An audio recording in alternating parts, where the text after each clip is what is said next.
What's up, people of the world? How the heck are you doing? I should be able to. Oh yeah, we're good. How's it going? How are you guys doing? Yeah, there we go. There's the muted.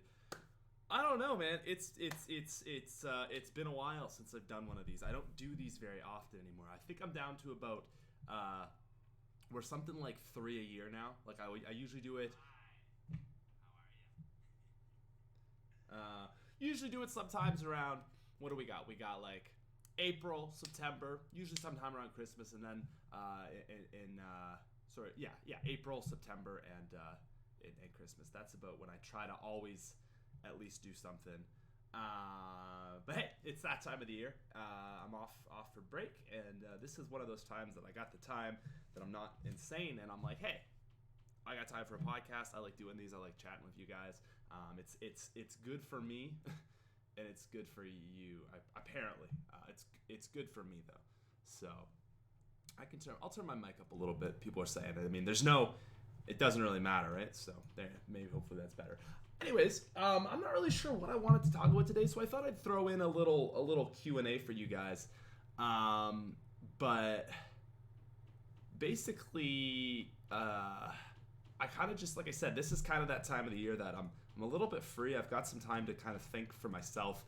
Usually I feel like I'm just like, school year, it's like run, go, and like grinding, but, don't have time to really sit down and just, really think deliberately and all that stuff. So, I don't know, today I kind of wanted to sit down. I wanted to talk a little bit about what's going on in my life, just like, like this is where I'm at, this is what I'm thinking about, all the stuff that's in my mind, and also ask you guys some stuff. Great question. Obviously, the most answer is like, where is zombies? You know what, man? Like, I'm out. Like, I'm just, there's nothing. I really wanted to. I mean, if you saw the video I made, like, in October talking about, or maybe it was in September, why I left zombies, I said, like, I explained that. I think I explained it well. I never really said I was going to leave zombies specifically, but it was kind of like hey, I don't know what I'm going to do for Black Ops 4. And I think I really didn't explain that video too well. It was a little off the cuff. Like, I was just feeling really down about it. I was like, I'm just going to make this video, and I just uploaded it. It was like way too impulsive on my behalf. So really, like, I don't know, like, I was like, I'm gonna give Black Ops 4 a chance, and the week it dropped, like, I was with friends and stuff, and I just didn't really have, I mean, I had time, but I chose, like, it was like, I had friends back from, like, all across Canada, they came and visited me for a weekend, and I was like, I put my friends above making zombies videos, so I didn't really get into it till, like, 5 or 6 days into it, and I don't know, it wasn't the same. Like, I feel like I lost that feeling of zombies. But I made a few videos, and I was like, okay, like, I feel like I played enough to the point where, like, I mean, the thing is, people are like, you don't even play zombies. Well, it's like, obviously I played a ton off screen. I made a whole top 10 on it. Like, it wasn't like I didn't know the maps, I didn't know the guns, but I played, and I was like, this just isn't for me. I really just, nothing like was stand out about it to me. I didn't find the characters that interesting. I didn't really find the gameplay to be that spectacularly improved. It just didn't feel like zombies to me has felt in the last games, like BO3 and BO2. It's had a really neat feel. And I don't know what it was, but it was even like Blood, it was like little things like the HUD. It just, I don't know. It didn't feel. It just didn't feel like what zombies used to be. So I just kind of said, well, like, I'm having more fun with Fortnite. I'm not gonna make myself do zombies, even if at the time, like, every zombies YouTuber was murdering it. Like, I think Milo had his best month ever, and Noah J hit like 40 million views or something like that. So it's funny because everyone's like, you sell, like, you're doing Fortnite. And I was there like, well, I could go ham on BO4 zombies, and I was like, well, I'm just not really enjoying it, and I don't want to just completely hop over it. The only reason I would have hopped over, the only incentive was really for views, because I didn't like it, and I was gonna have more fun making Fortnite content. But I was like, well, a lot of views, but it didn't really one, I don't know, I just wasn't feeling it, and also it just seemed like I could see from the launch of BO4, I was like, this would also be a risky thing to just hop back to, just because like you could just tell how broken the game was. And I mean, I don't want to sound like I predicted what BO4 is right now, where everyone is just hating on it and stuff, but I don't know. It's kind of like a gut thing and kind of like a logical thing, a little bit of both. And it was just like, I have no desire whatsoever to do this. There's no incentive for me. So I just said, you know what? I'm going to do Fortnite. Then the new map came out, and it was literally like the middle of exam season. I had no idea, as nobody did, because they didn't put out a trailer. And it's just like, man, like Treyarch, guys, I hate to be mean, because like I love Treyarch and I know people there and they're so awesome, but like they're not being the best versions of them. Like Zombies is getting no love, and it's just like, the thing is, what I think really is if I look at it objectively and not from like a Zombies side of things, it's like they're really trying to keep their game updated because they got to compete with Fortnite, right? And so what they're doing is multiplayer and Blackout, and that's getting all the love. But with Zombies, it's like, here's a trailer, like we don't even really have the resources to make, or sorry, here's a map, we don't even have the resources to make a trailer, and it's just like, it's just a yikes, man. Like I said, I have no incentive to really get into the storyline. I mean, that was always a huge thing, and it's just like, like new characters. Like I really don't care about those characters. They don't stand out to me. Don't you feel like you'll get burned out on Fortnite like you do with Zombies? Yeah, and that's another good thing is, another good question, and like kind of like where I'm sitting is like, I'm not really sure where to go right now, because I part of me feels like I'm at the point where I've really evolved my content with Fortnite.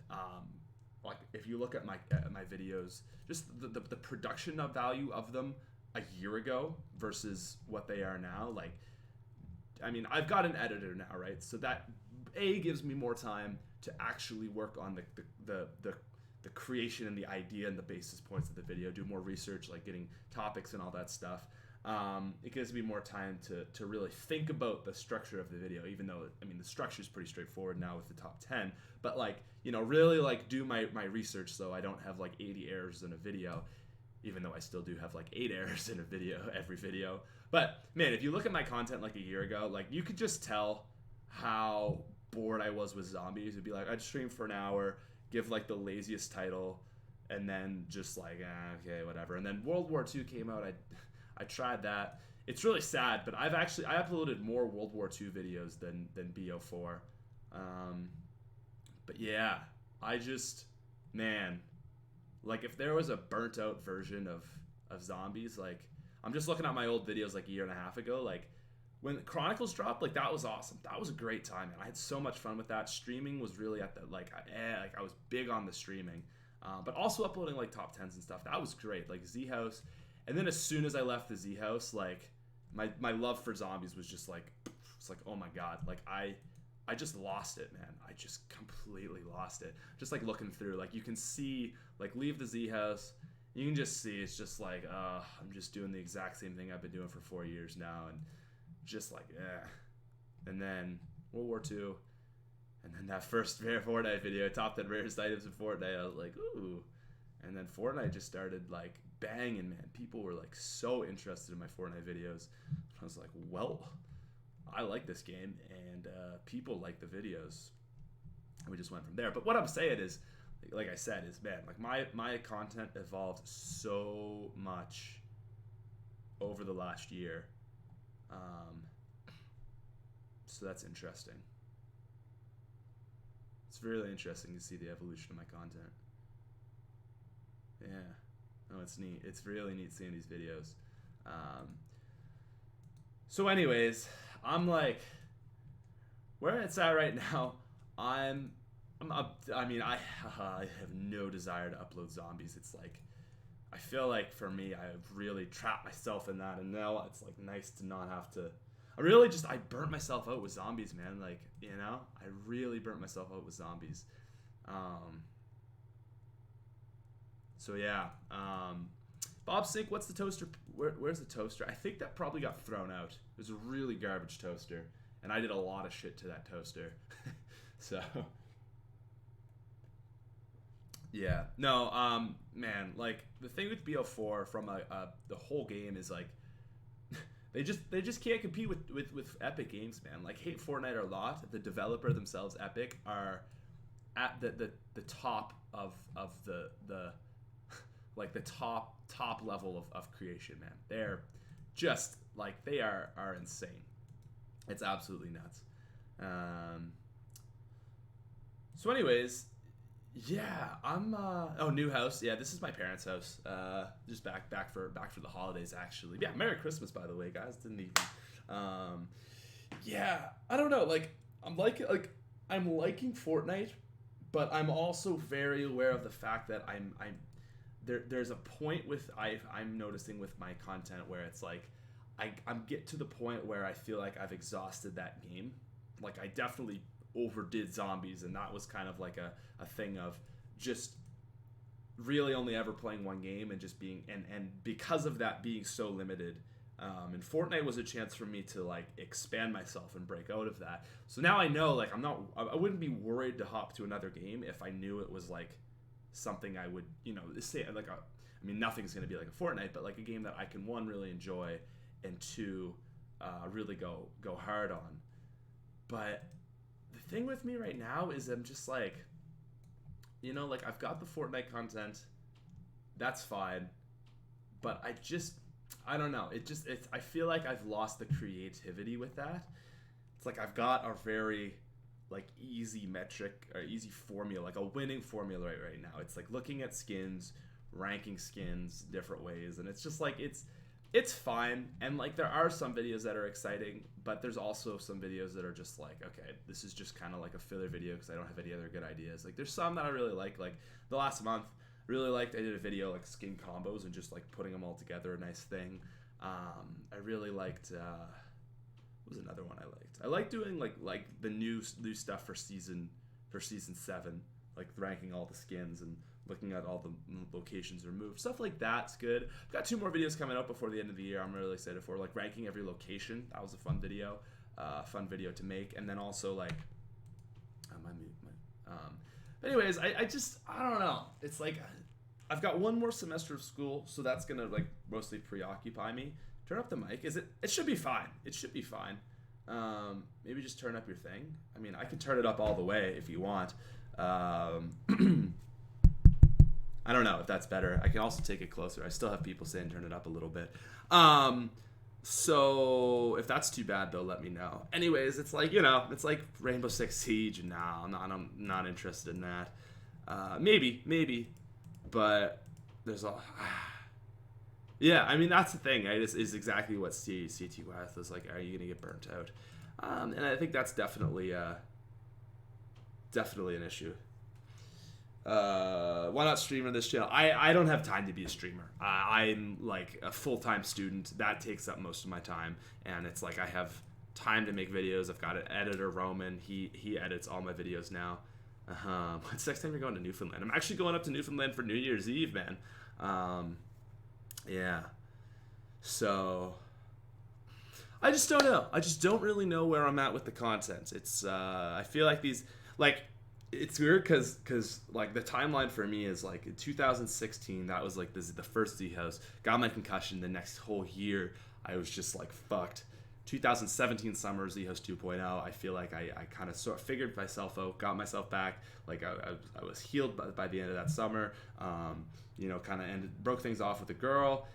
Decided I'm gonna go back to school. Like a real rapid transformation that year was like I was just like, okay, boom, boom, boom. Everything in my life has changed. Like I'm healed. I'm going back to school. I'm single. It was just like, okay, rapid transformation. Like let's really change things up. And that was like just a great. Last year was so amazing. I made so many friends, and it was awesome to get back to school. And I finished my second semester. I had a 4.0 GPA, like straight A's. That was awesome. I've never had that at university before. Evolved with the Fortnite content. That was awesome. And then I feel like like even this the second half of the year wasn't near as exciting, but of this we moved like 2017 into 2018, and then the second half of 2018 wasn't as exciting, but it was, it was still very good. So now it's like I'm at 2019, and the thing with going into 2018, like a year ago, was to me it felt so clear where I was at. I was like, okay, like I'm going back to school, probably gonna do summer courses, like it might, you know what I mean? Like there was talks about a Z house, and that never fell through, and all that, but I feel like it was just at a point of am I gonna quit YouTube? No, I'm too addicted to ever quit YouTube. So yeah, it was like such an obvious year, but this year it's like I graduate in April. I'm not saying I'm done with Fortnite content, but I would say I'm open to maybe changing up my content. Not going back to zombies. Just don't want to get anyone's hopes up there. Not going back to zombies. Zombies is a mess, man. I would say if I was a zombies YouTuber, honestly, like, it's funny because I remember like when I first left, I was like, okay, this is the most terrifying thing I've ever done on YouTube. The biggest risk I've ever taken, might like completely just destroy my channel. But the alternate was to just continue doing zombies videos, and that to me, to just stagnate in that was worse than the risk of completely eroding my channel. Like it was like, okay, well, I might not have a channel, but I'd rather like not have a channel that I, you know what I mean, because everyone's just like, fuck this content, and it goes off.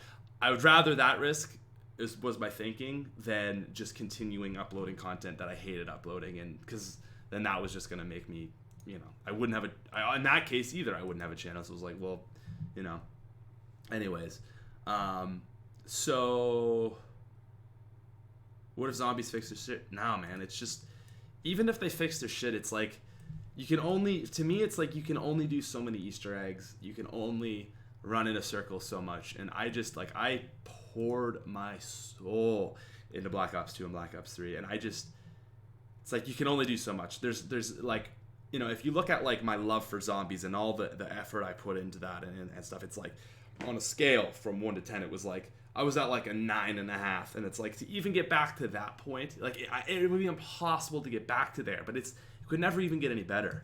But yeah, like Matt says, like, never stay on a sinking ship. Like I 100% agree. Like it wasn't, I didn't like it, and I think the community didn't like it. It's an interesting thing. People say like, oh, you left the zombies community. It's like, yeah, I left after 90% of everybody else left. That's the thing I love, is when people say like, you left it. It's like, yeah, so did you. Like, where were you doing during World War I? You weren't playing it. 90% of people weren't, right? But then anyways, like, I did Fortnite, and it was cool. Like, it was a really like scary moment, like on the week release of Black Ops 4, because I saw all these YouTubers, like all the zombies guys, just blowing up. And don't get me wrong, like, I was very happy for them, because like, they've been like stuck to zombies for a while. But to me, it was just like, oh my god, like, did I fuck up? Like, should I have not done this? And it was like, you know what, like, I made my decision last year, and I just, like, I gotta stick to that. Like, I can't like regret it, if Fortnite dies and zombies comes out. Like, it's everyone's doing crazy well, but the problem with zombies, like, as far as like a content as a YouTuber, is you're so chained to new content, right? It's like, here's 4 new maps, and everyone's like, oh my god, Easter egg hunting, and it's crazy. And then you don't have any maps, and it's like, what do you do? Like, you can only reinvent it so many times, So anyways, I don't wanna upload zombies. I'm just out of that scene. ZWC, like, I'd go to ZWC. I don't think I really should participate in EE4C. But it's something, like, I'm absolutely going to donate to. I'm going to watch all of it. If no one wants to have me in, like, for a little bit, talk as like a co-host, I'd love to do that. But I'm not good enough at zombies right now to be a person. You think you're at the top 90% of players in Fortnite? Well, that would mean that I'm assuming what you mean is I'm in the top 10%, like better than 90%. You said I'm in the top 90%, but that would be like, I'm only better than 10%. Definitely better than 90%. I would say I'm in the top 10% of Fortnite players, and that might sound cocky, but I the reason I say this is I don't think that's saying much. Like, most Fortnite players aren't very good. Like, I would say if you pitted every single Fortnite player up against me, I would definitely win 9 times out of 10. But that 10% is, I mean, what are there, like 40 million? No, there's like 100 million Fortnite players, so that means that there's still 10 million people better than me, you know? Yeah, Red Dead 2, no. The thing with me, man, is I'm not a huge gamer. So, anyways, I'll probably keep uploading Fortnite. Do you ever think your OG fan base is zombies? Oh, absolutely, man. But, you know, that's the problem, right? Is like, you can't let your fans dictate your content, because as soon as you do that, you stop being a creator. You stop being creative if you let your fans dictate your content, right? Human cheat code. What's up, Alfonso? Thank you, man. Yeah, once here's a good example. It's a little bit different, don't get me wrong, but you know, a comparison is like, you know, Leonardo DiCaprio, like, he abandoned his fans in making boat movies after he made the Titanic. He never made another boat movie, you know what I mean? It's like, you abandoned the boat movie community. Don't worry, I mean, it's not a one-to-one comparison, but it's the same idea. It's like, you know, I'm still making videos. Like, if you really like it's fine if you just like zombies videos and that's it, but it's like, you know, you say you're a fan and then I leave zombies. It's like, well, you're not really a fan, you're just someone that likes zombies, and that's fine, you know. But I hate when people say, like, I don't expect anyone to be a fan of my videos, you know, or consider themselves a fan, you know, when it kind of implies like loyalty. I don't expect anyone to do that. If you like my content, you like my content. But the thing is like, you can't call yourself a fan and then say, like, I hate you now that you don't play zombies. Because the only thing that's changed, I'm still me. The only thing that's changed is the content I'm posting. So it's like, no, you don't care about me, which is fine. But if you don't care about me, you can't say that you're a fan, right? So it's funny. The boat community. Top 10 trends. That was like a good experience too, man. I mean, like, that was a very big learning experience for me. That's something I've always felt, is like, take on new opportunities, and even if it doesn't work out, like, I wouldn't even say the top 10 trends didn't work out. Like, you know, the end result of that, I learned a lot. You know, I got better at making videos. I realized, like, oh, I can do more than just zombies. And at the end of the day, like, Matt walked out with he's got a channel that's now got a million subscribers, you know. You know, they're hiring, they've got like Mitch, he's on board, like, he's got a full-time job with them now.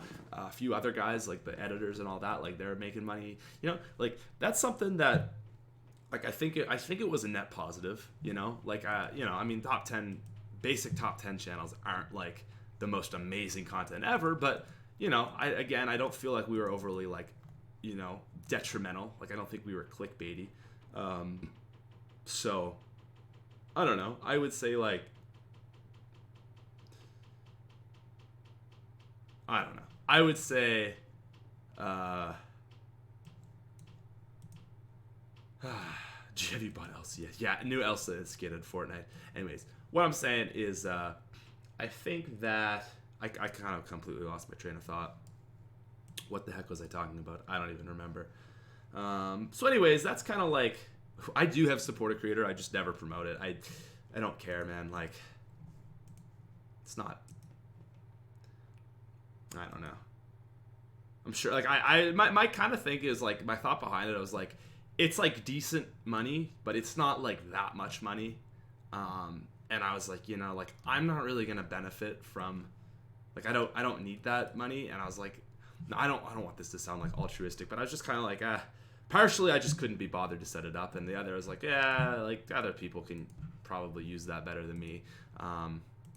So I was like, I just don't really care. Like, don't be using like Tfue or Ali Ace code. Like, use the small creators, man. Like support them. You know what I mean? Like, you don't need, like, Tfue. You know, those guys, like, they don't need the support a creator code. You know, that's just an example. Just some of the big guys, Ninja, Tfue, Ali A. You know, use a smaller creator. Like, they're the ones that need the money. That's the whole point of it. So, anyways, yeah. Yeah. Do you ever think about bringing haters blockers back? And that's what I mean. Like, that guy, like, is clearly someone who really, appreciates the content, right? Like, appreciates that whole series. But it's like, you just gotta leave things in the past sometimes. Because, like, that's just, like, no, you know what I mean? That's just, like, that's, like, an old thing. It's in the past. It's done. It's never coming back. Everything about making top 10s of BF4. Yeah, I did, but I'm out with the zombies, Anyways, other than that, it's like content-wise, like as YouTube stuff, like that's kind of that's fine. I mean, that's at a fine place. Like it's not like I feel like I can continue on YouTube, and it might not be the best next 4 months, but keep the channel going, and just kind of obviously, like, I still got one more semester right now. So this is kind of cool. Right now, I have a 3.75 GPA. If I get all A's, no, that's wrong. So I have a 3.4 GPA across all my whole university career, which is pretty good. That can definitely get you into a lot of stuff. But a lot of universities only look at your last 2 years, and fortunately for me, last year I had like a 3.7, maybe like even higher than that, 3.75. And then this semester, this half of the year so far, I finished with a 3.93. So right now I'm at, like, for the last 2 years, which is what universities, for a master's program look at, is your last 2 years, and I'm at like a 3.75. But what's cool is if I get all A's this semester, I'll have exactly a 3.8, and that's a really nice GPA to be heading into. Like, I don't know, like I've been thinking about maybe doing like a graduate school or something.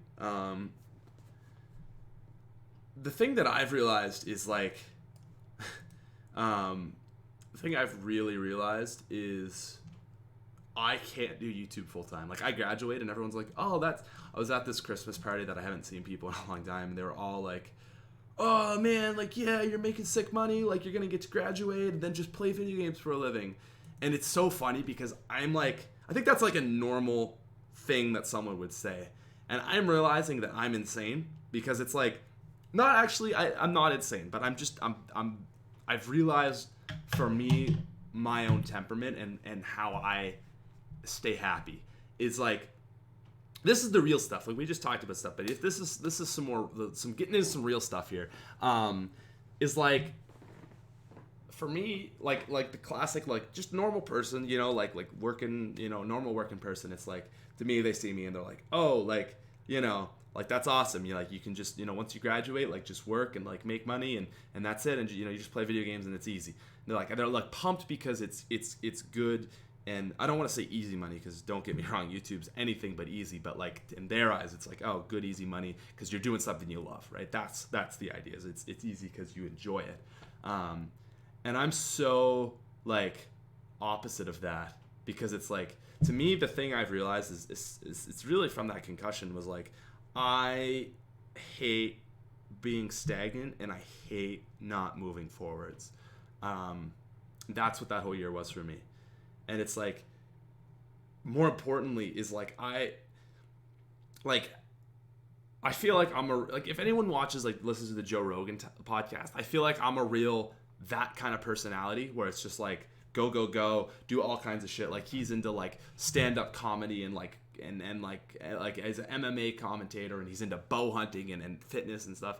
And I kind of like that. Like, I kind of like having a few different outlets of things to get better at and learning and stuff. And to me, that's like what it's all about. It's not about like just making money and then you retire and then you just sail off into the sunset and do nothing. It's like, man, I think that is like the biggest lie that people, no, not the biggest, there's but I think that's such we have such a negative outlook on that, is like, just retire and then you could sail off into the sunset. And it's like, the thing that it's like, once you don't have like stress, like, you need stress. Like, people like the idea of like a no adversity life, and it's such a backwards thing. It's like, you want stress and adversity, and you need challenge and constant challenge. Like, I think some people get it right in the sense like go to school and like, that'll be a great learning experience for you. Those people that say that, like, obviously that's a classic, like go to school, get a job. But again, the thing that's so good about going to school, university, it's such a great experience because you learn in so many different like areas, right? You learn like, obviously it's like academically, but also like socially. And, if you're really a keener, you get part of some groups. So, you learn to communicate with people better, to be on your own, and obviously to just learn, and that's, I think, where people get things right. But then after university, it's like you just get a job and just fuck off and like, you know what I mean? It's like, no, like not everybody does that, but less people keep that idea of like keep working hard, and then you've got the real go-getters and they get a crazy career, they do stuff, but then it's even like retirement, and it's like, to me, like I think it's like a fun, like the most like fundamental thing of being a human is challenging yourself and like adversity. And adversity doesn't always have to be like really bad adversity, but like continuing on. So yeah, I think it's just important to always try to better yourself and be learning, no matter how old you are. Oh, yeah. Yeah. Chat's funny. So anyways, I don't know. For me, it's like, no, I don't just want to like sail off into the sunset and just make YouTube videos forever. It's like, I want to do other shit. I want to, actually, I was talking to Lex today after I graduate. I think I could never retire. Yeah, it's like, well, what do you do? Like, as much as like you might dislike your job, doing, like, to me, like doing nothing is like the worst kind of hell. Just nothing, like being retired and not having to do anything. Like it's just not. Hey, what's up, Jack? Yeah, I don't know. You just got to keep pushing forward. That's what I'm saying. Like, so for me anyways, where I'm at right now is like, I've I'm in a place where it's not so much like worried about getting a job or like I'm not really financially worried because I've got YouTube, right? So next year it's like, I'm going to graduate and then I don't know. We've been talking about like, there's been little talks about doing, about some sort of house, like I don't think I will say right here and now, and the problem is people take things very definitively whenever you say anything. But like, I would say like I wouldn't expect there ever being another Z house. I mean, people are like, is it going to return? It's like, well, before you ask that question, like think about that very, very hard. Okay, what was the Z house? It was 5 YouTubers that were Zombies players, right? Of those 5 people, 1 person uploads Zombies now. So, people are like, is the Z house returning? It's like, you could probably answer that question yourself if you think about it long and hard. But there has been talks about maybe just like some of us living together for a month or two. And that wouldn't be like, if we wanted to make videos together, sure. But I think that would more be a thing of like just we live together and we all just do whatever we want. You don't even have to be a YouTuber because a lot of the guys have moved on. But yeah, keep moving forward, man. Keep moving forward. What's up, David? Man. So yeah, I don't know, man. I don't know. I really think I'd like to I think the thing I've kind of told myself I need to do now when I graduate is travel, because it's like I can travel and there's a million reasons not to. Like, it's so easy to tell yourselves like, oh, like I'll do this then, and like I've just been so, like with school and YouTube, it's certainly been a grind. It's been awesome, but I'm at that point now where I feel like I feel like I have an opportunity to do so, and I need to take that opportunity, because you never know like what could happen, right? So I was asking Lex actually. Hey, Pumba Plays, sub to PewDiePie. Heck yeah, thank you, man. For real though, after this, make sure you sub to PewDiePie. So what was it? I guess what I was getting at is, yeah, I was talking to Lex, and I mean, Lex is kind of all over the map. Like, he's a pretty indecisive guy, but I do want to I do want to travel. So I think that'd be good. Thou art woke YouTuber. So I don't know. We're going to go with that. Thinking of maybe like moving to the city after everything's all said and done, like graduation, travel, maybe live in the California this summer. I don't know, man. It's such a weird place now because it's like I'm out. But I'm also like, maybe I want to go back to school. Yeah, that's another thought, man. Crazy thought. Do you know all the crazy shit Chucky is doing? Oh, yeah. Yeah, I keep up with Chucky, man. He makes thumbnails for Mr. Beast now. There, if you didn't know that. I don't know if that's supposed to be low-key. I don't really think that would hurt anybody if any found out. But yeah, dude. Oh, I guess, David, you would know all the crazy shit Chucky's doing. Yeah, Chucky's all over the place, man. Those brothers, dude. Man, in like 10 years, those brothers are going to be so stupidly wealthy. It's like, oh my God, man. Oh my God. Like, they're just, it's funny, man. Like, I'm so different from them, but it's so funny just like seeing them. Like, they're kind of like, they're just like straight like business social media kingpins, man. Like, just like building their business. Like, yeah. It's funny to see, man. Like, I'm really glad they're doing well. I've known Tommy, man. I've known him, like, he's one of the first YouTubers I ever met. So it's really cool to see him making moves. But it's so funny to me, because they just like completely evolved, man, into like just social media, like moguls, if you will. So yeah, I'm gonna miss the Z House, but I'm excited to see what comes next on your channel. Who is your favorite Marvel character? Mine is Spider-Man. Man, I don't really have a favorite, but I'm excited to see what's coming too. I was just on the phone with him, LMIO. Yeah, man, Chucky's nuts, man. I say that in the best of ways. So, yeah, I don't know. I mean, I've had thoughts of like the Smith plays, like changing it. Something like I think since I was like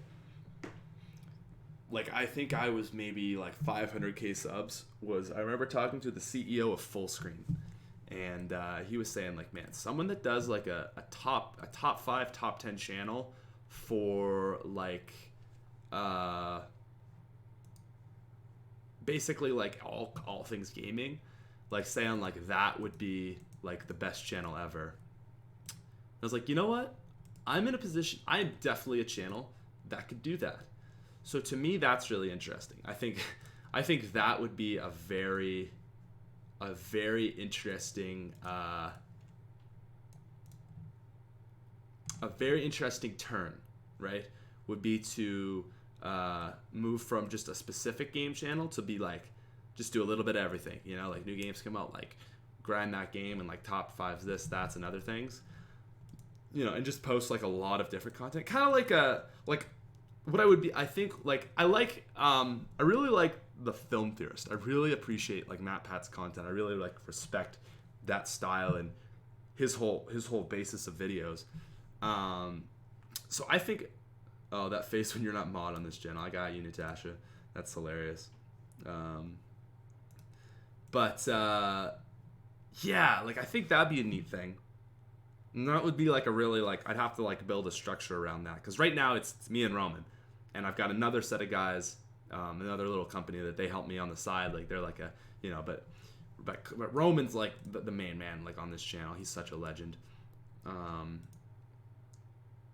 So anyways, I think that'd be kind of cool, is like just to like maybe like build up a little business, you know, like little, like, you know, a few editors, maybe have people help me with scripts on games that I don't know so much. I don't know so well. You know, people help get gameplay, you know, have a whole system, and then do like, you know, like 5, maybe even 7 videos a week, you know, really build that up. But, you know, like that would be an interesting thing to pursue. And that would be something I could do very easily, you know, from where I'm at right now. It wouldn't be like a huge jump. Oh, I'm a business major. If you couldn't tell, I'm like having this whole monologue about, well, this entire thing is a monologue. But then the other thing, man, is I'm so interested in learning. Like right now, I've just been learning about like Russia and the history of Russia, and like some things that really interest me is like totalitarianism. I'm now always bad at pronouncing that word. have the issues from the concussions come back? No, I'm really good actually. I've still got a huge issue in my neck, and I find as long as I do yoga once a week, that helps. That keeps me good. So I mean, part of me, I'm like, I could do this YouTube thing. I could go travel for like 6 months really with Lex, just go off everywheres, or like also just just go back to school, get a master's degree. Thing is, I don't know what I want to get a master's degree in, so that's hard. What do you study right now? Business, but a very not so business degree.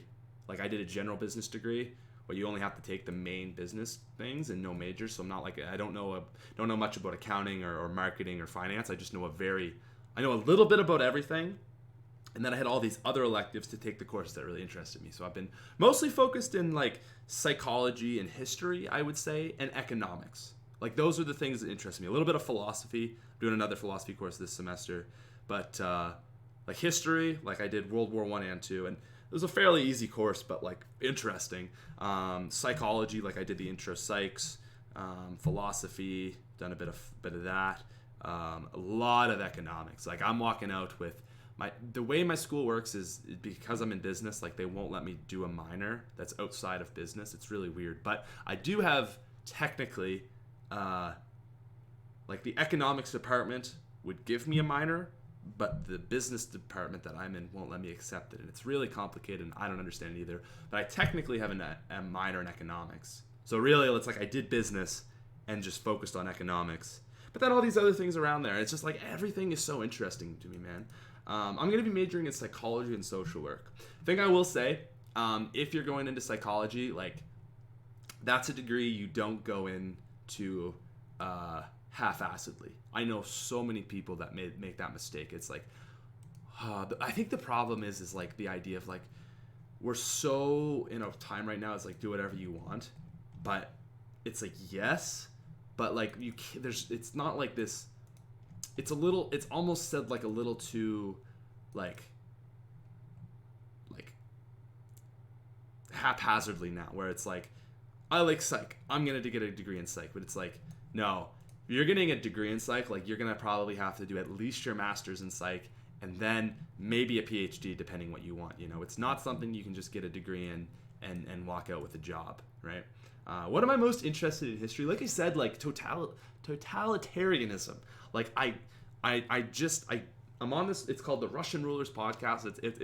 It's pretty like not in depth, but I want to really like Russia. Russia to me is the most interesting regime because it was like the first, right? It was the first communist regime, and it was the first.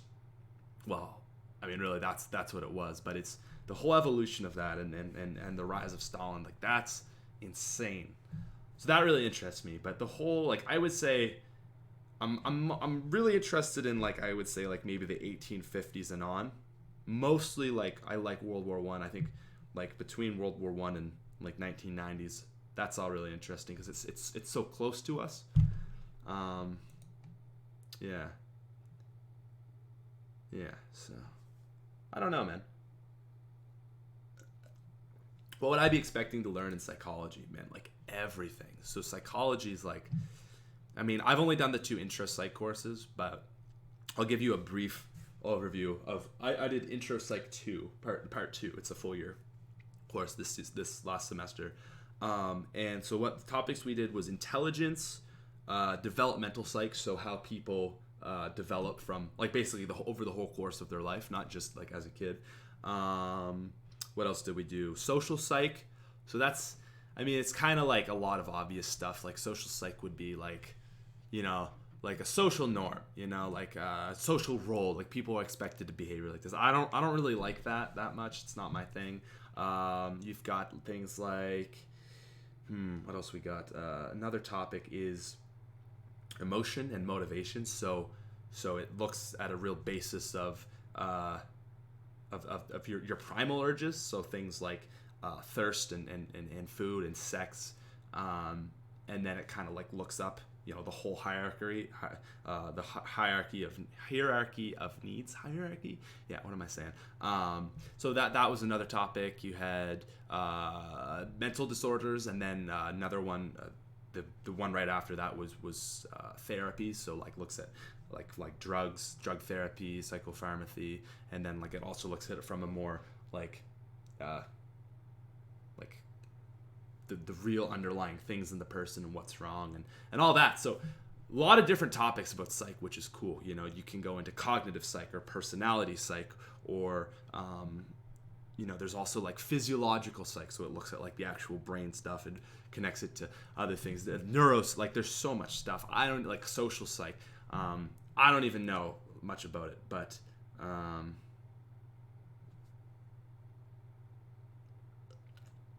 yeah. So I don't know.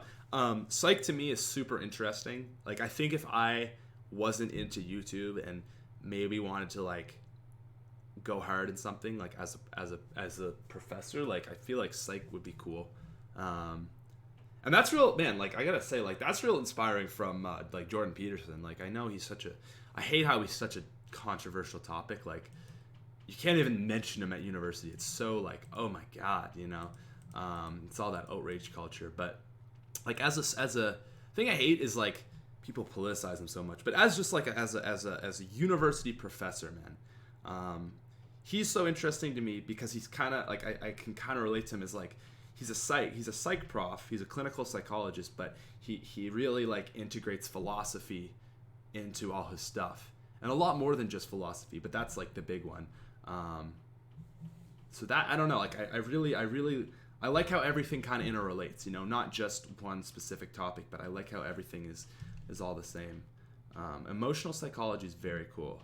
I think like that's something that's I think people that have like issues themselves, I think learning about it is really cool. Like it'd be beneficial because there was one thing we learned, the study that was done, and what they did is people were injected with adrenaline, I believe. So that's like your fight or flight response hormone. So that like really raises like your stress levels, and it raises your heart rate, and you really get ready to go. So they had 3 different groups. You had one group that were just getting injected with like nothing, like a saline fluid, wouldn't do anything to them. That's placebo. You had another group that were injected with 2 other groups, both injected with this adrenaline. One was injected and told, hey, you're going to be injected with adrenaline. This is what's should happen to you. And then the other group didn't know what they were getting. So what happened in the groups is like if you saw the reactions, it was like obviously the placebo like didn't really do anything. You had the person that were told they were getting injected and they were going to have a raise in all their physiology, and then the people that weren't. And the people that weren't like showed these huge drastic emotional responses, right? And what that told the people that did the study is it really highlighted like if you understand that a lot of the time, or I guess really all the time, like I mean obviously like real stress exists, but if you're kind of told like, okay, you're being injected with this thing and you're going to have a physiological response, like that distinction to people of, oh, it's just my body reacting this way to make these feelings, like it kind of distances yourself, because I feel like a lot of the time when you've got that very like stark negative emotion in you, like you feel so attached to it. And I think it's the younger you are, the less experience you have with negative emotion. It's so easy to just feel like this is forever, you know what I mean? And like, a day later you might feel fine, a week later, a month later, but you feel bad, and it's just that like that weighted crushing, like, oh my god, I'm never, like, everything sucks, I feel so terrible, and like there's no future, there's no hope, I'm gonna always feel terrible, and you know what I mean, that really deep crushing feeling of stress and all that. And then it's like to be able to kind of even distance yourself a little bit and be like, okay, this is my physiology to some extent. Like obviously there's like real stressors, but I think Like it's cool to just know that, like, kind of that little separation of, it's like, okay, there's a real life stressor. You know, you see a bear, your body. I mean, there's few different ways of viewpoints of how people view stress. But see, dude, I'm so interested in psych. Like, I could talk about this stuff forever. The thing about Jordan Peterson is that he really does go beyond his academic jurisdiction sometimes, and it is aggravating to a lot of scholars. I can see that being an issue. So I think what you're saying there is, like, he's a psychologist, but he tends to talk too much beyond his jurisdiction. I can see that probably being an issue. But I also think, I mean, I suppose if he, as you would say, like, it's like he's probably maybe particularly, you know, on like topics of philosophy, like, not as well rounded as someone that that is maybe has their PhD. I would say probably a good example you're talking about is something like his views on Marxism, because I know he's very, very opposed to that, which I think is fair. I think it's very fair, but, you know, I think a social psychologist would say, well, you don't really truly understand Marxism. You're just a psych prof. And it's like, well, for him, I guess on his side of things, he's like, well, I've studied all that, like, totalitarian regimes forever. So it's interesting. It's very interesting that you say that. But no, that's fair. I'm actually taking a class in Marxism this coming semester, and I'm very honest, I don't know who Jordan Peterson is. Oh, Jordan Peterson, he was the guy that, like, basically there was a thing that came out in Canada like a year or two ago, an article, Bill C-16. Basically what it said is that if you fail to, like, you must appropriately if you misgender someone, so like a trans person, and if they identify as a female and they're a male, if you call them a male, that's hate speech. So basically you have to, what it was essentially, it was like compelled speech. It wasn't even like a freedom of speech thing. It was one step beyond that, the idea of not only are you not allowed to say things, it's like you have to say this, you know. If someone dictates that you call them this, if you don't, it's then hate speech, which he basically put it, he decided to, he put his foot down on that. He said, like, no, like, this is not, like, this is very against free speech. It has, the thing, basically, he didn't care, like, it wasn't really about trans people, it was about freedom of speech, which is like a much deeper thing. So anyways, that was like the big controversy, and that's kind of what blew him up. It's very interesting because to me, like, I don't really care about the political stuff. I don't really care about that, especially because I'm Canadian, so, like, I'm not even really related to America that closely. But to me, like, he blew up, and then he does these talks, and it's like very profound talks about, you know, bettering your life. So that, to me, if I had to say who he is, I would say he's someone that's, like, very controversial. The media really doesn't like him, but I think ultimately he's just trying to get people to better their lives. You know, and you don't have to agree with everything he says, but, you know, it's like, I would say the same thing as, like, PewDiePie, you know, like, people call PewDiePie a Nazi. And PewDiePie's not a Nazi. It's dangerous to call people Nazis, because the problem with saying that is once everyone becomes a Nazi, then what is a real Nazi, right? And what happens when you actually have Nazis, people that actually believe in those, like, very right-wing authoritarian beliefs that, well, my race is better and we should, you know, purge other races. Once you start calling everybody a Nazi, that word loses meaning, and I don't think that's a word that you want to lose the value of, right? And furthermore, as soon as you start calling someone a Nazi, you're saying that you are so detestable that I refuse to even have a conversation with you, and you stop the idea of any open discourse between people with different viewpoints, right? So that's, like, that whole thing with PewDiePie, like, it came back up again that he's a Nazi. It's like, you know, that kind of like really, like, just misrepresentative journalism. That's that's basically like PewDiePie. Like, you guys saw that, like, last year's this, like, the Wall Street Journal went after him.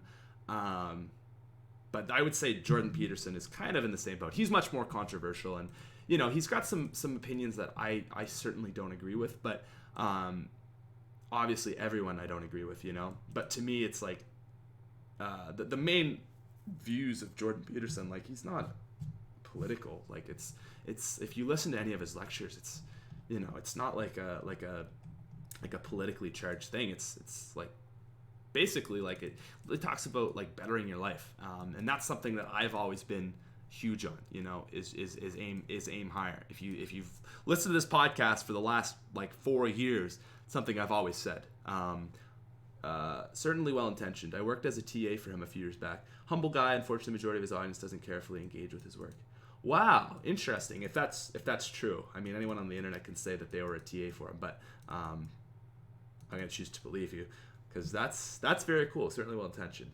And that was something, like, my girlfriend's like, you have such a crush on him, and I'm like, well, I like people that have cool ideas, and I do get very wrapped into just, like, ideas, and he's someone that I think, I don't know if I want to say changed my way of thinking, but definitely opened up different ways of thinking for me. And I try to not be biased on it. And I was like, oh, maybe I am a little biased. I was like, so I've definitely tried to, like, I think when I first heard him, I was like, holy shit, this guy is what everybody needs. Like, just better your life. Yeah, he's often used by political ideologues to endorse positions he doesn't even hold. I would agree with that. It's a weird place, man. It's a very weird place.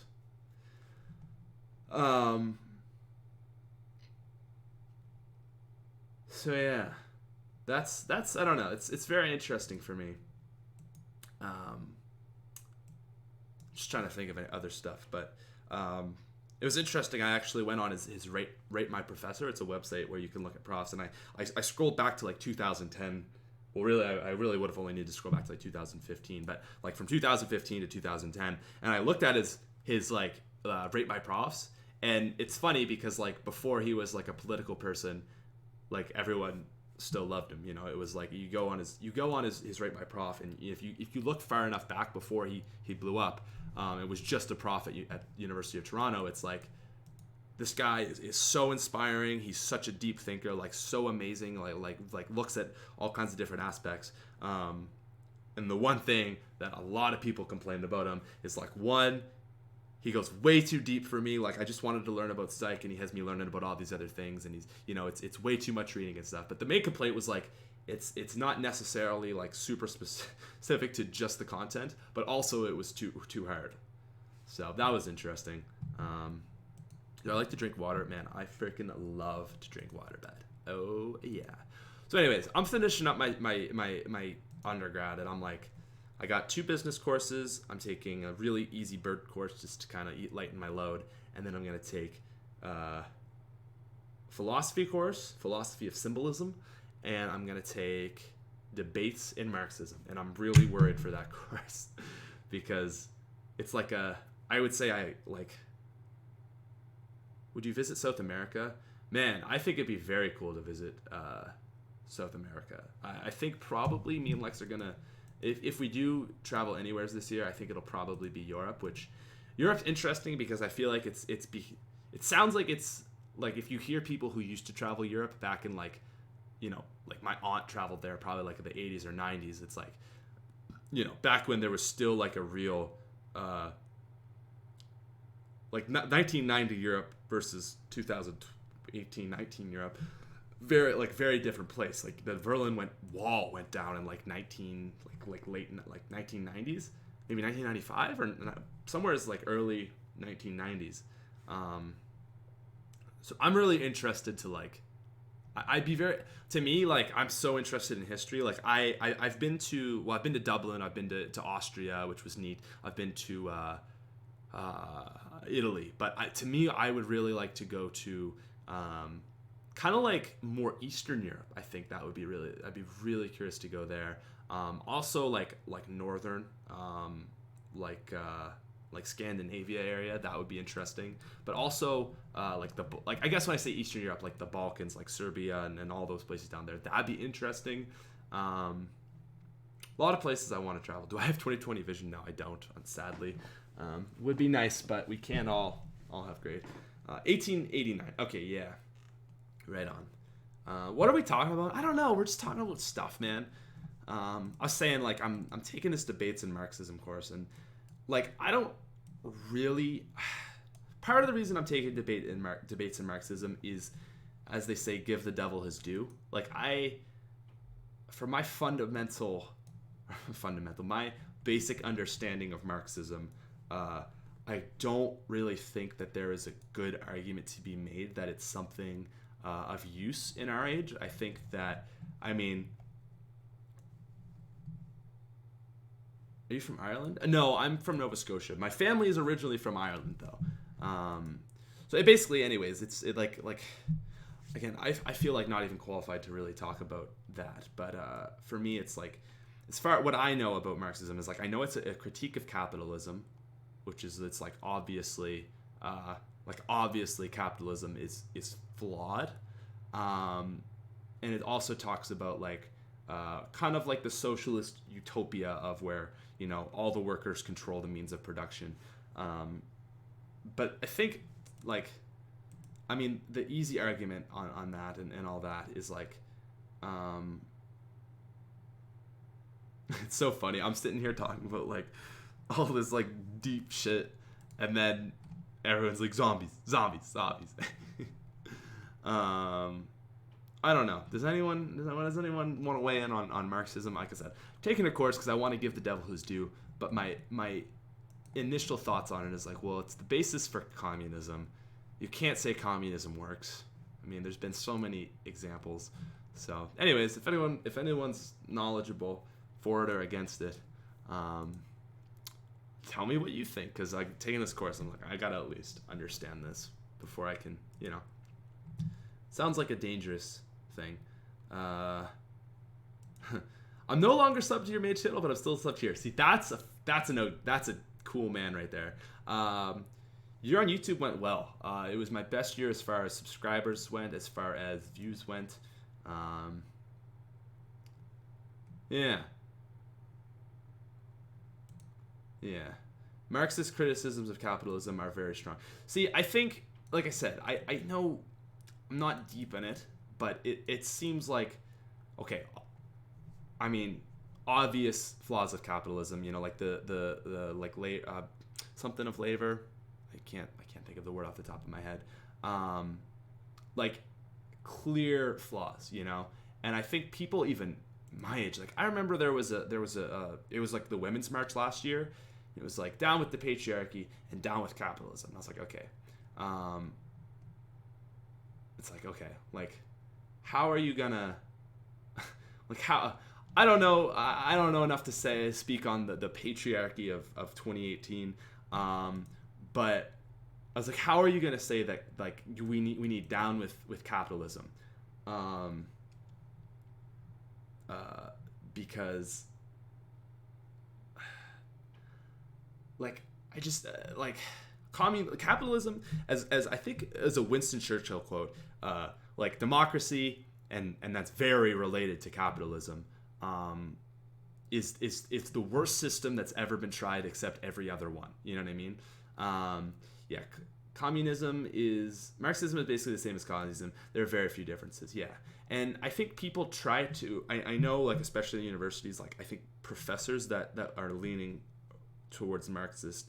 Like my girlfriend took a course where they talked about it for a chapter in English, and she's like, I was like, so like, did you ever talk about like communism? And she's like, well, no, it was never brought up. I'm like, well, it sounds like that professor probably has a bias because it's, you know, communism is the. So here's a comment. Communism is the utopia that cannot not occur yet. It will never occur in our lifetimes because it has to be a post-scarcity society. See, that's something I don't know enough about that. But the thing that I would argue, that like at the very core of the issue with Marxism and then communism is that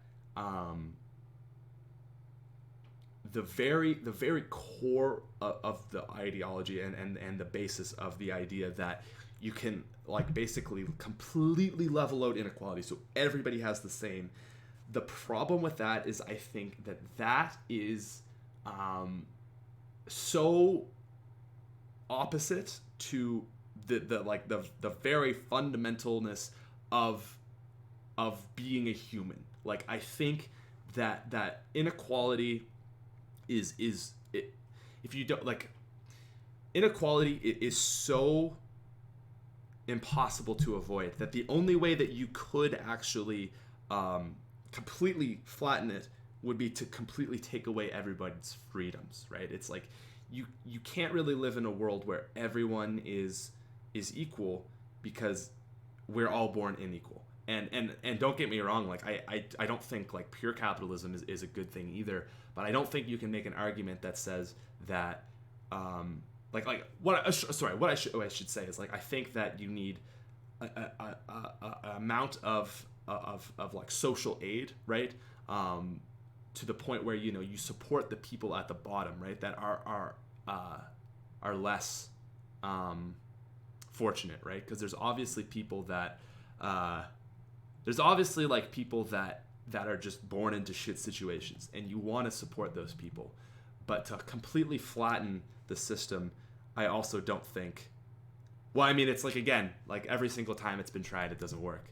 I think Marxism has never been tried, though. I mean, and that's the classic argument is like, well, that wasn't real Marxism. That was this, but I think it's so human nature for that to happen. It's like when you kind of completely try to flatten everything out. It's like it partially it's like there's this kind of power vacuum that every single time you see it tried, it doesn't work. I think like 25 times communism, which I know isn't Marxism, and I'm no Marxism. I know I like this Weekney guy. He's a reasonable guy to talk to.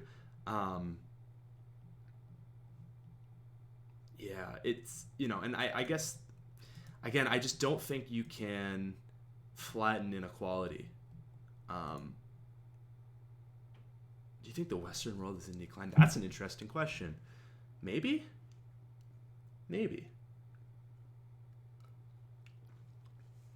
Marxism and anarcho-capitalism are the extremes. We're living in some sort of socialist democracy. Where do you draw the line? And I think that's the exact thing.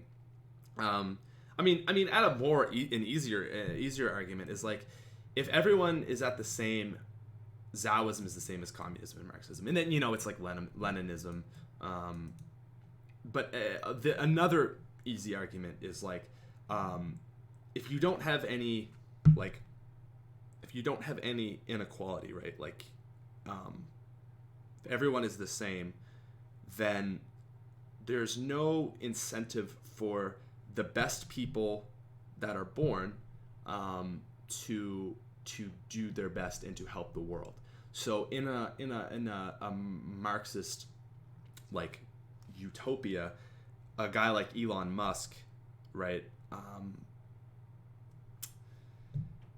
Like there's not that incentive to help the world, right? So the people that become doctors because financial, like they can do it, right? Because they're the smart people of the world, and because they are incentivized, right? Like if doctors made very low wages, I don't think that there would be as much incentive to become a doctor, and that would be an issue, right? And we need doctors, so we pay them a lot, right?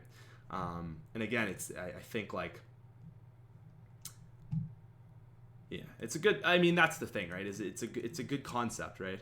And that's kind of why I'm taking the course. I mean, it's Marxism, right? So it's looking at all that, and I think it's maybe there's things you can take away from it by learning by it, but I think to consider yourself a Marxist is, I mean, in this day and age, it's just like how, So anyways, do you think Elon Musk does what he does for money? No, and actually I don't. That's a good call out. But what I do think is, I don't think an Elon Musk would be able to strive, Yeah. Oh, and that's a great comment, Brandon. With Marxism, everybody has to be equal in the void of power, right? That's the thing. You completely level out this inequality hierarchy, right? If everyone's at the bottom, well, if everyone in the world is good, then yeah, like that would work well. But it's like every time that happens, you know, you have the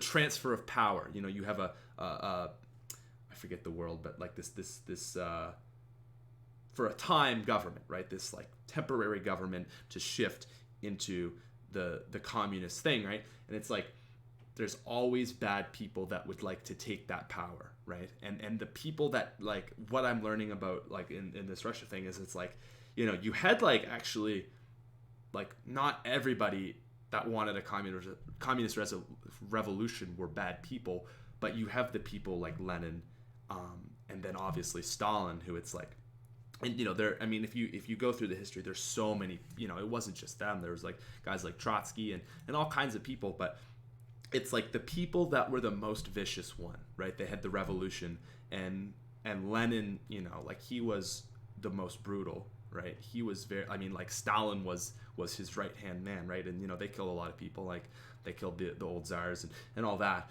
And it's like, in a perfect world where everyone was nice, maybe that would work, but there's bad people, and they will take that, right? Who's the most famous person you've ever played Fortnite with? Noah, maybe? Oh, probably Typical Gamer. It's a random question. So anyways, that's all I really know about it. I'm not that deep in it, which is why I'm taking the questions. These kinds of questions are why I love politics and political philosophy.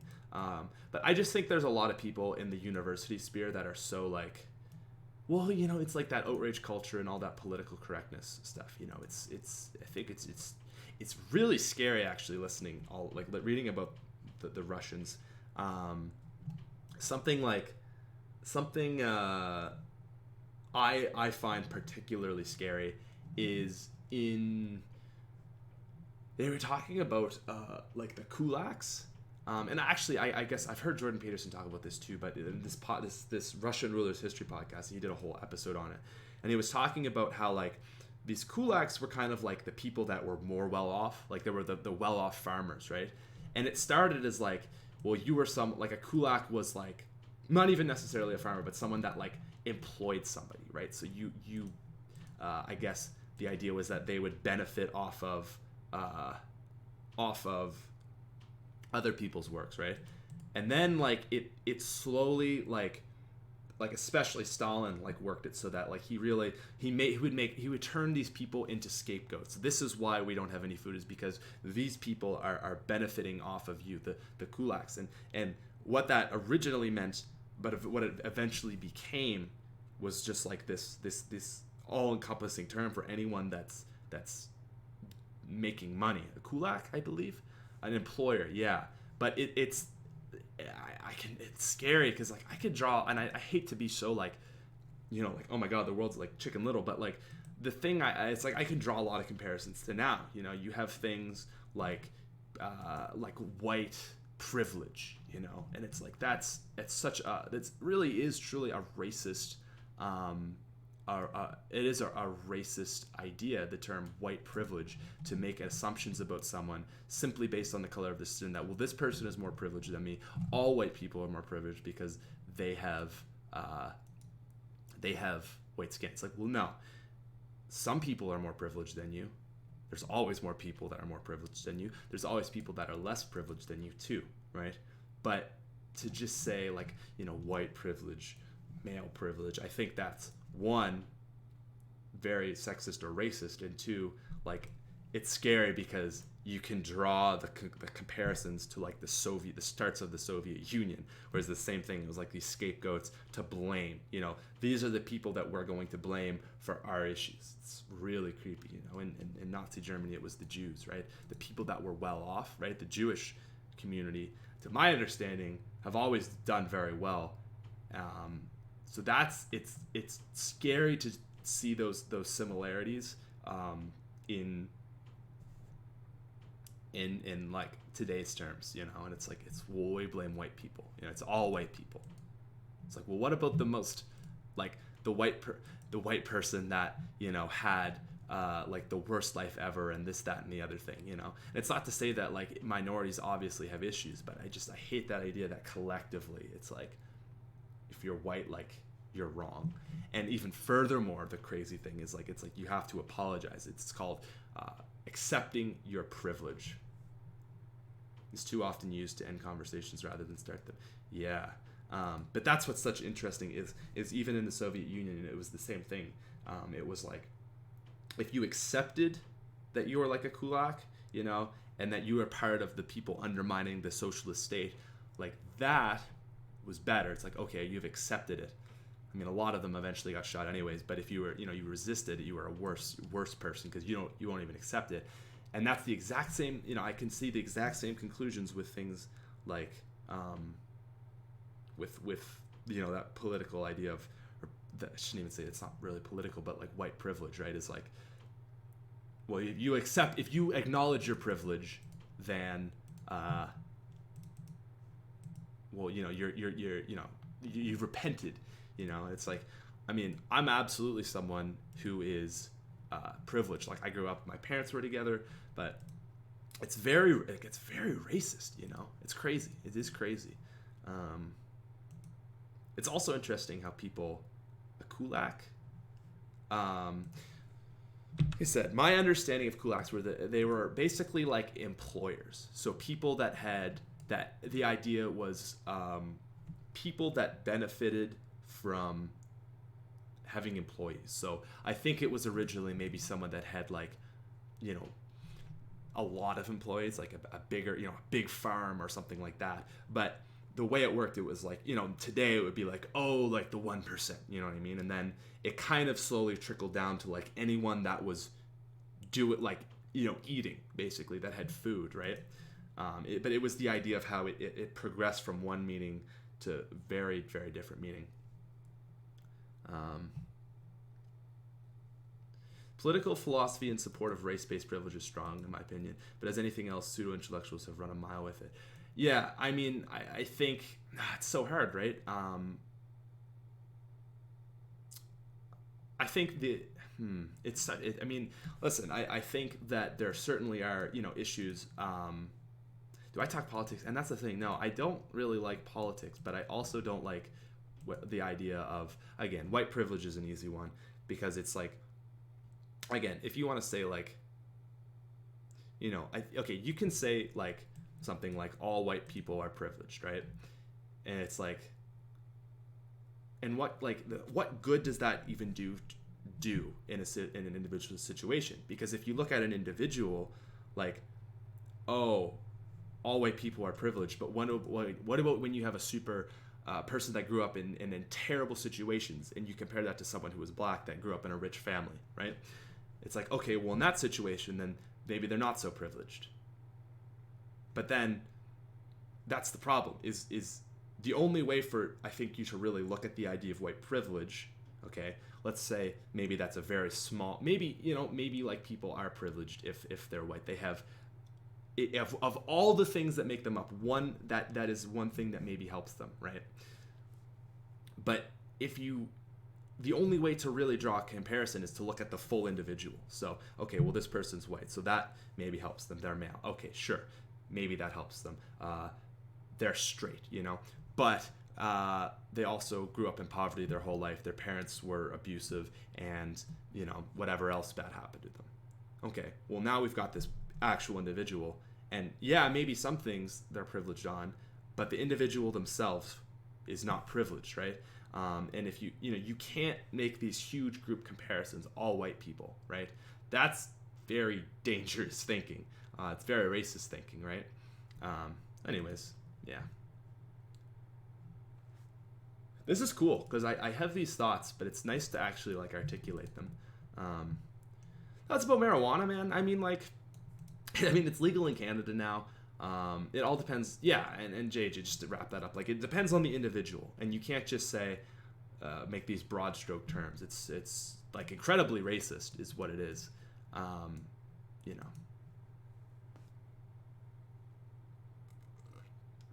So what was I saying? I mean, weed's been legal for like a few months now.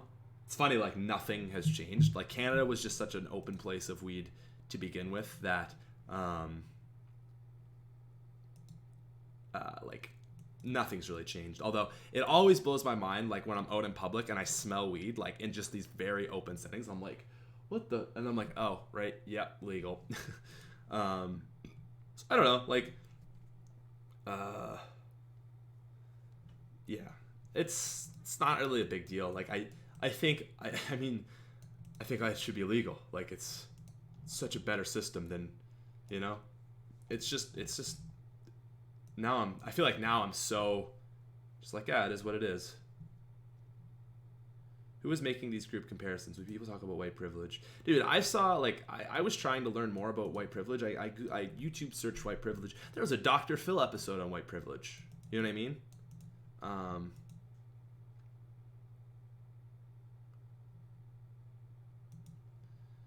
Yeah. Anyways, I don't. Someone asked a good question though. Someone says, I wish that people would just judge people based on the individual, not the group that they're part of.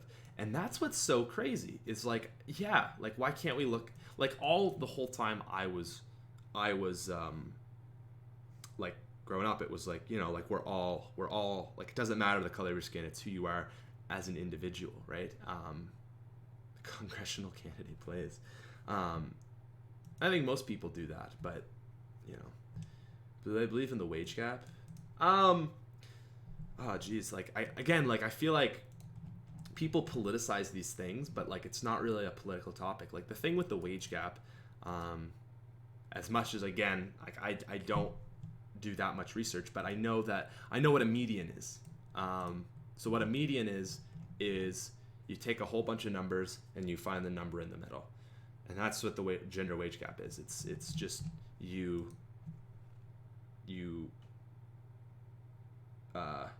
like I think the gender wage gap has been politicized. It's like you take all the like all you do with a median is, so for this is what you do is you take all the men and the middle income is this. Take a candle like 40,000. Look at all the women.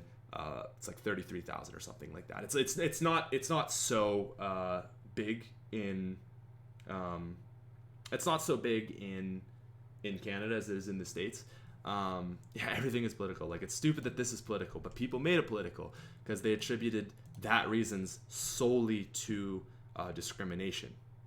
And it's like, if you think that, you're an idiot. Like I think it's probably part of it, but like the problem is the way that issue was framed is women, a woman making the same amount, working the exact same job as a man right next to her will earn 77 cents on the dollar, right? That's what people say.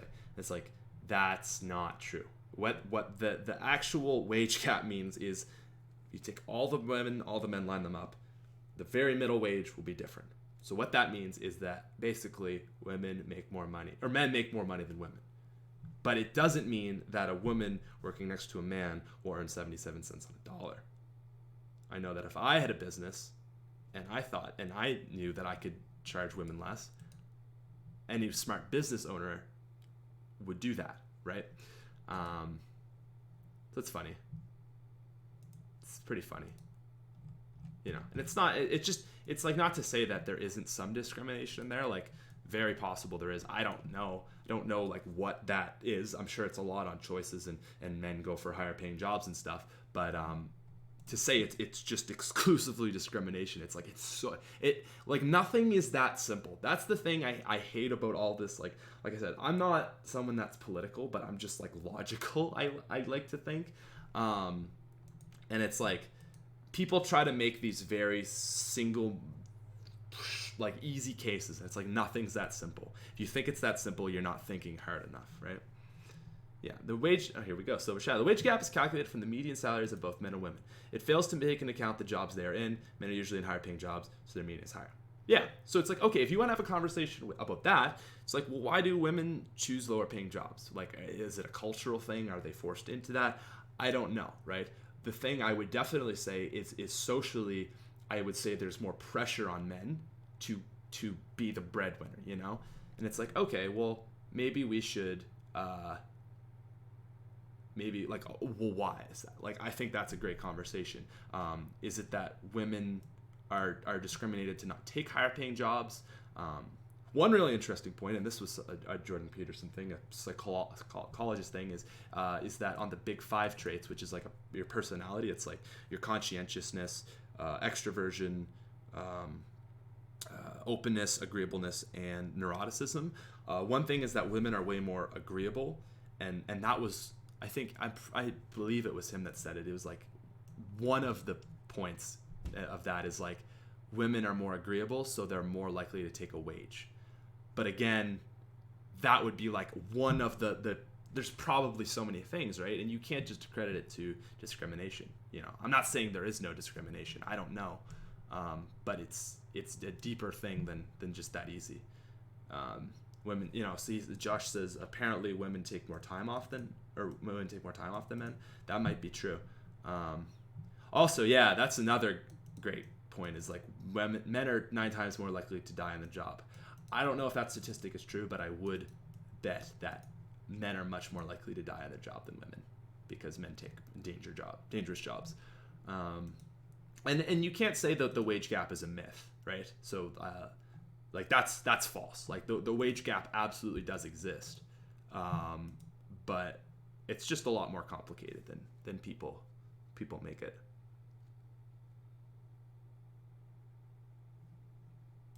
So yeah, that's what I think. I feel like I hear someone up there, but just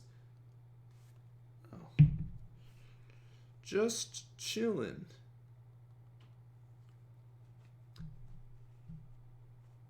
There are cultural forces working against women in the job market, but they're very subtle.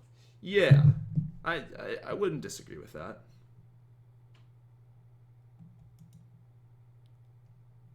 Smith plays respects Wayman. Do they take more time off because they have to take some time off, or other children? I think a lot of the reason, if that's true, I would imagine it's probably because of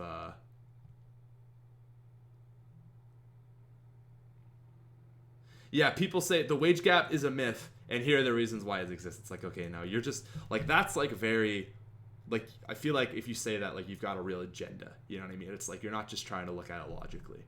And that's the thing, is like I hate like I get in a lot of these conversations with my girlfriend. She's like a very like,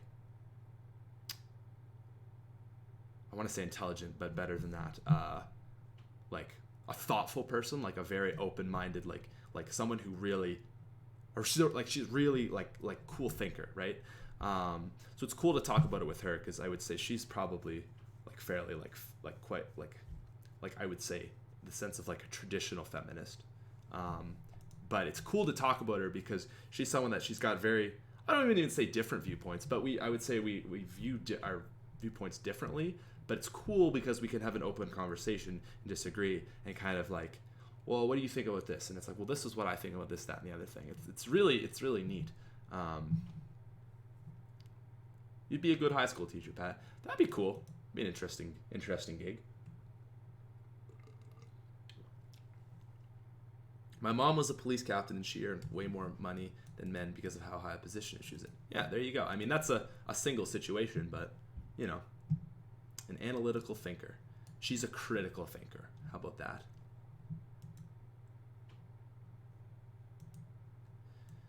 Doesn't have to be zombies, but good content. Yeah, I'm curious what I'm going to upload. I've definitely been thinking long and hard about that. How many girlfriends have I had? I've had 3. So I dated one girl for about 4 years. From high school. Then I dated another girl about 1.5 years, and I've known this girl for a while, but we just started dating in September. Is this the girlfriend from your last podcast? Yeah. So back then, like, I don't think we were officially dating, but it was like, okay, I'm like pretty much dating her. Yeah, once things become political, many people refuse to think logically. And that's the problem is once, I agree with that so much. It's like once it's turned into a political thing, yeah, it's like people gravitate to their tribal side. And it's like, I'm a Republican or a Democrat, so I line up with these views and tick, tick, tick, tick, tick. It's like there's no thinking going on, right? There's no thinking. It's just, these are my views, you know?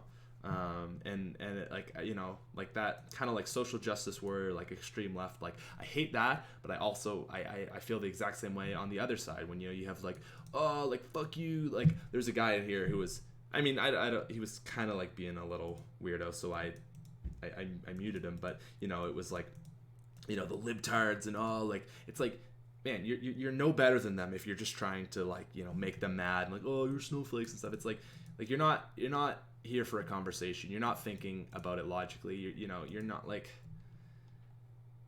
I guess, yeah. I highly recommend watching some debates about white privilege from streamer Destiny on YouTube. A lot of your problems are addressed. If you wanna tweet the link to me at the Smith Plays, I'd be curious to hear what just a regular streamer. Yeah, I don't care for politics because it causes arguments, and that's what I hate, is that ideas are becoming politicized, right? And then you have people jump to their sides and their ideologies that they're ingrained in. But if it's just an idea, right? It's like, why can't you just like I think the classic one is climate change. It's like there's a real conversation to be had about climate change, but as soon as you bring that up, there's the left side, which is like, yes, it's real. Yes, we need to worry about it. I mean, there's the more extreme side, which is like, it's around tomorrow and we're all going to die. It's like, okay, I don't really buy into that. But then there's the other side where it's like, no, it's all just a hoax made up by China. You know, that's the real far side. Like, I think there's a real conversation to be had about how serious climate change is, right? Like, it's obviously a thing. It's very likely human made, but it's like, why is that a political topic? It's like, well, look at the literature, right? It's like science. Like I think there was a study done that was like 97% of scientists, so like professors and other scientists, believe that climate change is man-made. Or, you know, it's like, come on, like, I don't know. If I read 1984 by George Orwell, I have. It's a very powerful book. If I would say, if I had to recommend a book for someone to read, that would be like in the top 5. 1984, man. Very, very important book to read. The thing is, and this is, I read it in high school, so we were made to read it. I like conservative views because people like Ben Shapiro and Steven Crowder always, yeah, you know, and that's the thing is right now I see it seems as though there's a lot of really, well, I mean, I don't really love Steven Crowder, but the one thing I will say about Ben Shapiro is political views or not, like, I'm Canadian, he's a very well thought out guy. He's very smart. I've listened to some of his debates, and it's like, the thing I think that people find very appealing to the right now is there's a lot of these, it just seems to be, well, first of all, you have the crazy, like, very, very far left people, the social justice warriors, so that drives people away. And then you've got these very, very intellectual, right-wing, more conservative people, and I think that kind of is like, oh, this person actually can make an argument and not just say, hey, you're a Nazi. So I think people find that, like, very, very enticing. And that's, I mean, you know, like I said, like, have your own ideas, but the thing I would say is, like, you know, be careful of not just getting wrapped up into the ideas they say, and make sure you still think for yourself, you know. It's like, I think, like, I don't agree with a lot that Ben Shapiro says. I agree with some of it, but I really respect him as like a critical thinker, right? Like, I think he's very well thought out, and the things he says are, like, very logical, and that's nice to see. But I don't see a lot of that on the left, you know? Like, Sam Harris is a really cool guy. I really like Sam Harris too. Top 5 books I would recommend. Like, for getting smarter, not just like a read to, like, have fun as entertainment, but, like, actually, like, improve your understanding of things. First book, I would say, I'm actually reading it right now, and it's really changing the way I think. It's called How to Read a Book. It's a really old book, but it's been readapted. Yeah, and I'm sorry if this is, like, being political. Like I don't want this to be political. I just want it to be more of like a deep, more thoughtful podcast. It's like, oh, why don't you like Stephen Crowder? I just don't really agree with him and like the way he goes about his stuff, his content. I'm sure he's a nice guy, but it just, again, I don't want it to be political. It's like, why don't you like Stephen Crowder? I agree with his viewpoints. It's like, that's when things get political and one-sided and people stop thinking, But anyways, I think it's good to listen to all kinds of and get all kinds of different sorts of information and things, but like, filter the ideas you like, but make sure you're not being biased and like, well, right? So like I said, I guess what I'm trying to say is think for yourself. But I'll wrap this up because I'm gonna go soon. I'll wrap this up. Someone asked 5 books that I would recommend, and I'm gonna do this as far as like think deeply kind of books. The first book I would say is How to Read a Book. I don't know who it's by, but it's pretty boring, but that's not the point. How to Read a Book by Mortimer J. Adler. How to Read a Book. It'll be the first one that comes up. It's like a very iconic book. And it talks about this. What I'm kind of saying is like critical thinking and using ideas to think for yourself. It really encourages you to think for yourself, which is, I think, what a lot of people need. Have I ever listened to Noam Chomsky?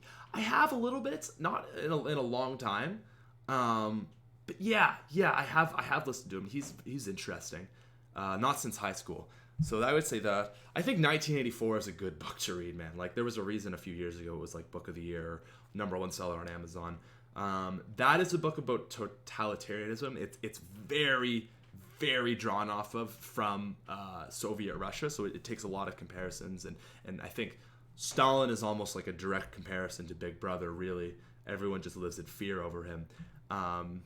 That's a good book to read, especially in this day and age.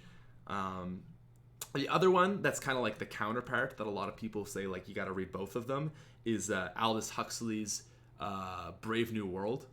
So 1984 is like it's a pretty dark read, but Aldous Huxley's Brave New World is like not dark, but inherently dark. It's like basically it's like what a utopia would be like, where no one really, it's like basically people just living in the most perfect, like, easy cushioned world, and everything's happy and good, but like the idea is basically like it's cushy and nice, but no one's truly living. And the main idea of the book is that like the main character is actually like a really smart guy, and basically like he kind of like, I don't remember it that well, but I think he kind of sees through the system, and they're like, okay, like they don't kill you there, but it's like they send you off to an island of other like actually like smart people. It's kind of cool. But that's like 1984 is a pretty straightforward read. Like I should really read it again, but it's like, okay, like holy shit, you know, complete thought control, totalitarianism. Brave New World's a little bit more of a difficult. It's an easier read, but it's harder to understand. Yes, it's crazy to think how comparisons between doublethink in 1984 and tribalistic hyperpolitical views are. I forget what doublethink is, but that sounds like not being ideologically driven. Yeah, 1984, man, the comparisons you will draw from that is crazy. Like, I remember something I thought about, like, again, I hate to bring up politics, but it was like Obama won like the Nobel Peace Prize, and it was like also like at the time it was like he was the most like the you know, the person who's authorized like the most drone strikes, and it was like, whoa. And that's like what 1984 is all about. It's like you've got the Ministry of Love, and it's just completely not the Ministry of Love at all. It's like the very opposite of what love really is. So they're both good reads. They're very good complementary novels. But How to Read a Book is a good book just on the basis that it'll teach you to really draw and get a lot from a book and not just read it, but it really teaches you to think about what you're reading. Those are the three that I would really say. I'm trying to think of other books I've read that really influenced me. Off the top of my head, like, what else do I have?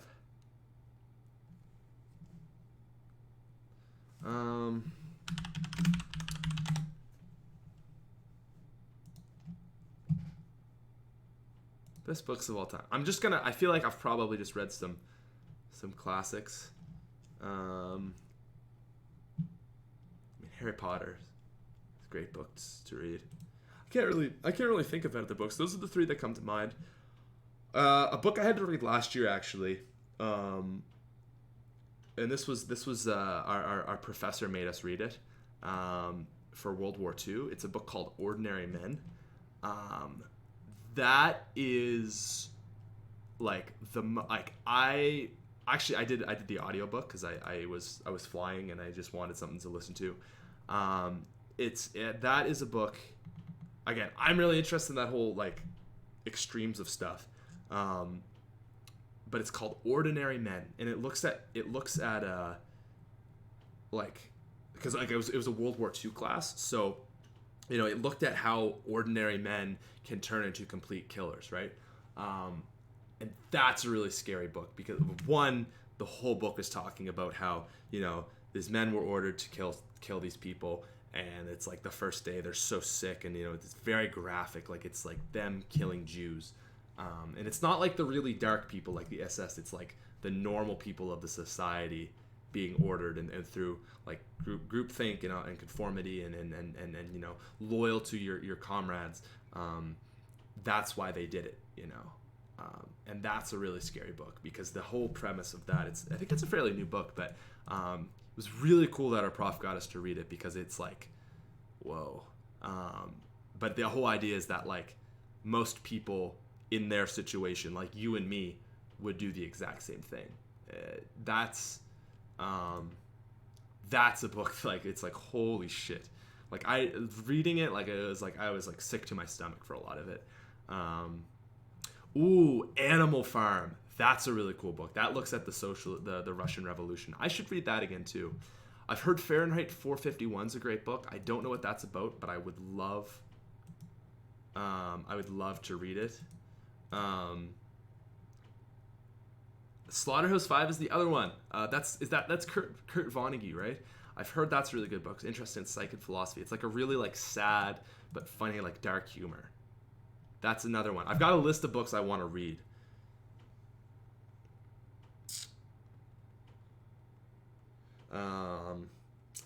Let me think here. I've got a list of books. These are the books I want to read.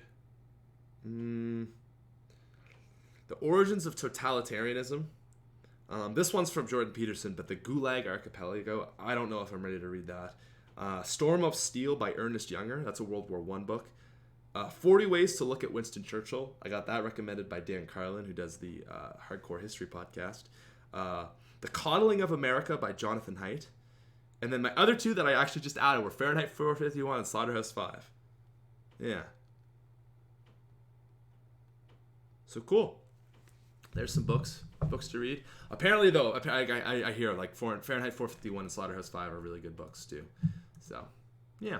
Anyways, ladies and gentlemen, this was a great talk. It's fun to sit down and just talk about stuff, and I feel like I get so many ideas in my head. It's like it's nice to just let it all out and explain how I'm thinking in words. So that was really cool.